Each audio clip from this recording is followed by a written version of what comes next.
Hello good morning सबैजनालाई। आज यो बिहानीको दिनमा घाम लागिरहेछ टल्लाला हो। फुलहरूलाई पनि राम्रो भइरहेछ। मेरो फुल हेर्न सक्नुहुन्छ। यसलाई चाहिँ के भन्छ, यसलाई हामी चाहिँ पपी फुल भन्छ। तपाईहरुले के भन्नुहुन्छ हो त्यो रहेछ। तर यो चाहिँ मेरो हाइब्रिड वाला हैन, यो चाहिँ लोकल हो। अन्त यत्रो ठुल्ठुलो भएर फुलेको छ हो। अन्त म तपाईहरुले एउटा देखाउँछु ल। मेरोमा रोज पनि दामी खालके छ। अन्त तपाईहरुले देखिराख्नु भएको होला यो रोज है। हेर्नुस् त यी कति दामी कोपिला नै यसको यस्तो एक्स्ट्रा खाले आउँछ हो। मजाले कोपिला लागिरहेछ। मैले चाहिँ यसलाई चाहिँ भुइँमा रोपिरहेछ।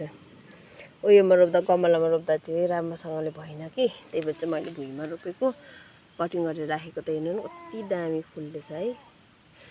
यस्तो राम्रो यहाँ कोपिला पनि छ हो। यति मजाको तपाईहरुको फुल फुल्यो यसरी नै कि फुलेको छैन। अब चाहिँ रोजहरु फुल्ने समय हो। अन्त यहाँ पनि यो पनि मेरो हाइब्रिड चाहिँ हैन, यो यस्तो हो। यो यसपालि चाहिँ मजाले फुल्यो। हुन्छ यो मजाले नै फुल्दा रहेछ हो। तर मैले यसपालि चाहिँ यो मजाले फुलेको देखेँ।